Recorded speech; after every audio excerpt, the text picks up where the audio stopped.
Everyone, good evening and welcome back to another mini blog. তো দেখো আমরা ready. তো আমরা আজকে যাবো আমার মাসির বাড়িতে। এদিকে দেখো বোনও এসে পড়েছে রেডি হয়ে।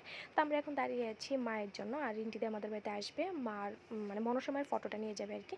তো যাই হোক, ওরা আসছে না, ওই জন্য আমরা দাঁড়িয়ে আছি রেডি হয়ে, কারণ আমরা সবাই একসাথে মাসির বাড়িতে যাবো আর কি। মাসির বাড়িতে আজকে পদ্মপুরণ দেওয়া হবে। তো এদিকে দেখো রিন্টিতে এসে পড়েছে, মায়ের ফটোটা নিয়ে নিয়েছে, মানে মনসা মায়ের। তো এখানে আমরা কথাবার্তা বলছিলাম। তো যাই হোক, আমাদের বাড়িতে এবার আর পুজো হচ্ছে না। তো এদিকে দেখো আমরা রওনা দিয়ে দিচ্ছি মাসি।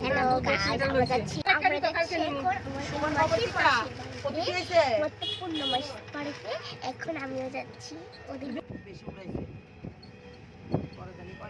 তো এখন এসে পড়েছি মাসির বাড়িতে, আর মাসির বাড়িতে অনেকদিন পরে এসেছি, ভালোই লাগছিলো। এদিকে দেখো পিসির ঘরে মানে বই পড়ানো হবে আর কি। তো রিন্টিদি ঢুকে পড়েছে ওদের ঘরে, আর আমি এসে পড়েছি মাসির ঘরে।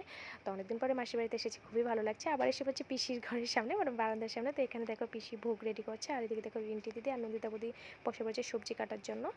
তো আর আমরা এখানে সবাই মিলে আড্ডা দিচ্ছিলাম। আর এদিকে দেখো ছোট্ট একটা শালিক পাখি রয়েছে, তো এই পাখিটা ওরা পালে। তো এটা আমরা দেখছিলাম, ভালোই লাগছিলো, এটা খুবই কিউট ছিল। তো আমি যাক এটাকে ভাবলাম হাতে নেবো, বাট আসলে ওই জন্য আমি টাটা বলে দিলাম, ওটা উড়িয়ে চলে গেলো। তার দিকে দেখো রিন্টি দিয়ে এখন বাদামটা ভাজছে। তো আমি দাঁড়িয়ে দাঁড়িয়ে দেখছিলাম, বাদাম খেতে আমার ভালোই লাগে, তো ওই জন্য আমি দাঁড়িয়েছিলাম। তো নিয়ে নিয়েছি বাদাম। তো এখনও বসে বসে আমি বাদাম খাচ্ছি আর কি, মাসির ঘরে বসে। তারপর এসে হচ্ছে আবার পিসির ঘরের সামনের দিকে দেখো পুচকু। বলো হ্যালো গাইস, বলে হ্যালো। তো ওইদিকে দেখো রিন্টিদি আবারও রান্নাঘরে রান্না করছে। তো আজকে ফ্রাইড রাইস আর বুটের ডাল করা হবে আর কি। আজকে মাসির বাড়িতে ধ্বংসন পড়ানো হবে। আর এদিকে দেখো মাসি সবাইকে চা আর বিস্কিট দিয়ে দিচ্ছে। আর এদিকে দেখো পিসি সব কিছু রেডি করে নিয়েছে আর কি পুজোর জন্য। আর যারা বই পড়বে তারা আসবে, তারপরে শুরু হবে মনসার কীর্তন আর কি। তো এখানে আমরা সবাই গল্প করছিলাম, আর এদিকে দেখো চলে এসেছে যারা বই পড়বে, ওরা সবাই এসে পড়েছে। তো ওরা সব বীরগঞ্জের, মানে আমরা বাড়ির আশেপাশেরই সবাই। তো এদিকে দেখো এখন শুরু হবে পদ্মপুরণ।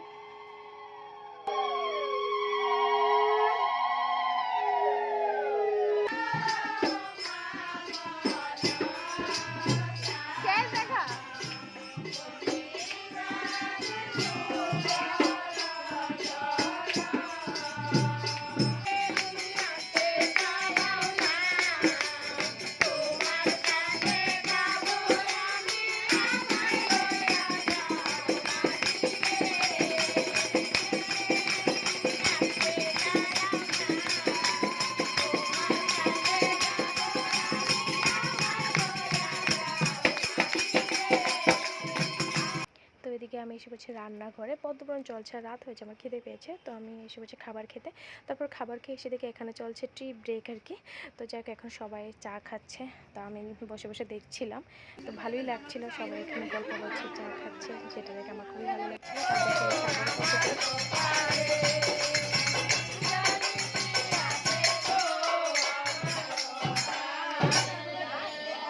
তো আমরা তো কি সুন্দর বাইরে বসে পদ্মপুরণ শুনছিলাম, এর মধ্যে এসে পড়ছে বৃষ্টি, যার কারণে এখন আমরা এসে পড়ছি মিটন বদ্দার বারান্দাতে।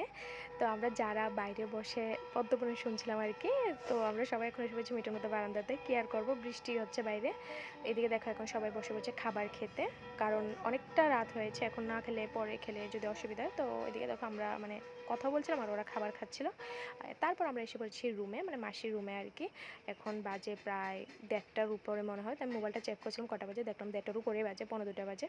তো যাই হোক এখন প্রচণ্ড ঘুম এসেছে আমার। তো আমি ভাবলাম আর কীর্তন দেখা আমার দ্বারা হবে না। তো আজকের ব্লগটা এখানে শেষ, দেখা হচ্ছে নেক্সট ব্লগে। So tata, bye bye.